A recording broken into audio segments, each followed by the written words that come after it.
Do you like new cars? I know I do. Whenever it comes to buying a new car, it actually might make more sense to lease, especially if you plan on only keeping that new car 3, maybe 4 years. Today, we're gonna dive into how to calculate a lease. Whenever you go into a dealership, you should know exactly how that lease is calculated, because if you don't know, they may try to sneak stuff in. Dealerships are better than they used to be, but they will sometimes try to sneak in warranties and other fees that you don't need. So today, we're going to dive into how to calculate a lease line by line. All right, first off, key terms. I've got 7 key terms. I've got them written right here, so I'm gonna look at them so I don't forget. But 7 key terms that you need to understand when it comes to car leasing. Because if you, or most people, you've bought cars in the past, and so you know how to buy a car and probably know how to finance a car. But leasing is a little bit weird. So number 1, money factor. What is that? Well, money factor is essentially your interest, it's your rent, it's how they calculate what your rent is gonna be. So it's how much money you're paying on a monthly basis in finance charges to the lender slash leaseholder. Number 2 is rent. So this is calculated from the money factor, and the rent is how much you are actually paying them every month. 3, term. This is pretty obvious. This is how long your lease is good for. 4, mileage allowance. This is how many miles a year you're allowed to drive in the lease. Now, this can be confusing. If you go over, it's not the end of the world. But this is the number that is being used to calculate your lease. Next, 5, residual. So that is how much the car is going to be worth at the end of the lease. Do we know exactly how much the car is going to be worth at the end of the lease? No, we have no clue. This is what the manufacturer and their financing arm typically have calculated of what they think the lease is going to be worth, the car is going to be worth at the end of the lease. 6, acquisition fee. So this is the upfront fee that they charge you to do the lease. So this is essentially, because whenever you're leasing, you don't own the car. The car is owned by the finance company that's doing the lease. So this is the fee to them to do all the paperwork to get the title into their name. And the last one, number 7, capitalization cost, capitalized cost.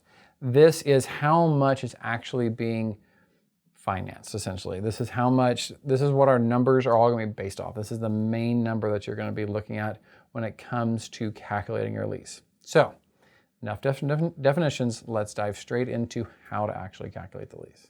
All right, let's get into the meat of what we're talking about today, the math. So here's what I'm gonna be using. So I just bought a Volkswagen ID4, and this is what a lease purchase contract looks like through Volkswagen. They're really long, and this is the reason they use those crazy printers. So we're actually be using real numbers off of a lease that I just did a month ago. So we're gonna be diving deep into these. So number 1 is our purchase price. This is important because you need to negotiate the price before you even get back into finance. We're gonna do another video on this, but the purchase price is whatever you've agreed upon with the dealer. The dealer's agreed to sell you a car. They may not be selling it to you, they may be selling it to the finance company, but they have agreed to a certain price on the car. So that's our first number. So in this example, it is $47,463. Number 2, we're gonna be looking at other fees. So we're gonna add these in. So what we're trying to get to is our capitalized cost on the car. So we're gonna add in our TT&L, tag, title, and license, our acquisition fee, and the dealer doc fee. And I also bought a windshield replacement plan because these things are expensive to replace. So I bought these 4 fees are gonna get added into. You can see these here on the side. So all of that adds up to $50,836. So we take the purchase price plus all the other fees. Now, one note on taxes is every state is different of how they calculate the taxes. Where I live in Oklahoma, I have to pay excise tax on the full amount of the car whenever I buy it. In other states, you don't have to pay that full amount of excise tax at the initial time. You pay it on your lease payments. But we're gonna roll with how it is here in Oklahoma. So we're gonna add in all these other, and then we're going to do our cap cost reduction. So we're going to reduce our capitalization cost. So we're gonna reduce it by my trade-in. So I had a net positive trade-in of $35.53. So that was actually a lease as well. And so I was able to make money on that lease, and whenever I sold it, of $3,500. And then there was a rebate of $7,500. Little side note, for an EV, that's the federal rebate. So I have a total rebate of $11,053. And then now this is a little bit of a spoiler of, we're also gonna take my first month's payment and take it out of what is being reduced on my capitalization cost. of $528. So we're going to reduce my total capitalization cost by $10,525. So now let's look at what our real number that we need to be paying attention to is our adjusted capitalization cost, capitalized cost. So our adjusted cost, or our net, depending on what manufacturer, is we're gonna take that $50,836, which is what we're paying for the car plus all our fees, and we're gonna subtract out $10,525, which is the trade-in plus the dealer or the manufacturer cash. So my adjusted capitalized cost, or net capitalized cost, is $40,311. So this is the number that we're basing a lot of this off of. Now, we need to decide what the depreciation is. So this is a number that is set by the manufacturer of how much the car is going to be worth at the end of the lease. These are really hard numbers to find. You might be able to find them online if you look for it. You can also ask the dealer and they'll tell you what percentage it is. Typically on cars, it's in the 60% range. This, because it's an electric car, is going to be lower because we have that $7,500 rebate in there. So this car at the end of my lease, which I'm doing a 48-month lease, is $19,612. At the end of the lease, that is how much I will have left on the balance of the car. Over my 48-month term, I need to pay $20,699 in depreciation. That's how much my total depreciation is that I have to calculate over the next 48 months. One thing to note that's important with that residual value is that is off of your MSRP, not what you paid for it. So you negotiate a price down a little bit, it'll actually help reduce that depreciation because you're taking that depreciation up front, not taking it, but you're reducing it on the dealer's end. Now we know that we need to calculate for $20,699. We need to determine our rent. This is where things get really weird, and I don't really understand why they do it like this. This is the good way for them to make money, but how they calculate your money factor. So to determine our rent, we're going to need to take our net capitalized cost, which is $40,311, and add in our residual value, which is $19,612 in our example here. This gives us a total of $59,923.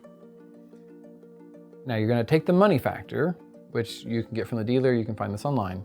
You're gonna take your money factor from the manufacturer, from the finance company, which in my case is 0.00163. What does this number mean? You can kind of equate this number to a APR, a normal rate on a car. It doesn't really work that well doing that. This is just a number they use to determine how much your rent is gonna be. So take our $59,923 times our money factor, 0.00163, and our term, which is 48 months. So I'm gonna pay in rent or finance charges $4,688.38 over the next 48 months in rent on the car. So now we need to determine what our payment is gonna be. So what are the two factors that affect our payment? Three kind of, but two that are money. How much our depreciation is and how much we're paying in rent. We're gonna add in our depreciation, which we know from before is $20,699. We're gonna add in our rent of $4,688.38. This is going to give us a total payment that we're gonna make over the term of the loan of $25,387.38. We're doing this for 48 months. We divide that number by 48, which gives me a payment of $528.90. I know that was crazy, but that is how you do the math. Now here's an important thing to note. If we go and do the math on this purchase, we're doing $97 a month in rent. We can take that $4,688.38, we can divide it by 48, comes out to 97 and change. So I'm paying every month out of my $528.90 payment, I am paying $97 in rent. What's happening to the rest of that payment? That's my depreciation. So every single month the car becomes worth less. Just like any car that you buy, it is going to become worth less over time. If you look at it more as residual-based financing rather than an actual lease, it makes a whole lot of sense, especially if you like new cars and you plan on trading it in 3 or 4 years anyway. So one side note, so this is a Oklahoma lease. This is pretty common in parts of the South. I think Texas is the same way. This is how they calculate those. Now, some states like California, they only charge you sales tax on your depreciation amount. So you may get all the way down to this final number, and then there may be a sales tax on top of it. Now the thing is, you're gonna have fewer fees up front because you're not paying as much up front on your sales tax, but when you get towards the end, or when you get on your monthly payment, you're paying a little bit of sales tax. So it just depends on your state. So you may have one more step of adding in what your state sales tax is. Call your state DMV or tag officer, depending how your state is set up, to get the answers of how they're going to calculate that. I hope all of that made sense. I know it's a lot of numbers, and I hope it was easy to keep up with. Leasing is very confusing. It's really weird. Even I have a degree in finance. I have a master's in business. Sometimes it even throws me off whenever I'm doing the math. So I understand. But if you can do this, you will go in equipped, and you'll make sure that no one tries to mess with you whenever it comes to leasing the car. A really important website to check out is Lease Hacker. It's spelled the millennial way, so you're missing a vowel. But Google it. Lease Hacker will also put it in the description. You can actually find what other people are getting on their leases, because a lot of these numbers that go into this are kind of hidden, or you have to work backwards into them from what their deals are on their website. So check that out. If you're thinking about leasing, it can work, especially if you like having new cars. We're going to be doing more videos about car finance, car leases and stuff like that. So make sure you check that out. This is just the first in our series about leasing. If you find this information interesting, make sure to like, subscribe, share. We do videos about personal finance, career growth, auto finance, anything that kind of comes out with your personal life and money and careers. That's what we're going to be focusing on. So make sure you take a second to subscribe, comment. Thank you very much for watching. I'm Brian Mullins, and have a good day.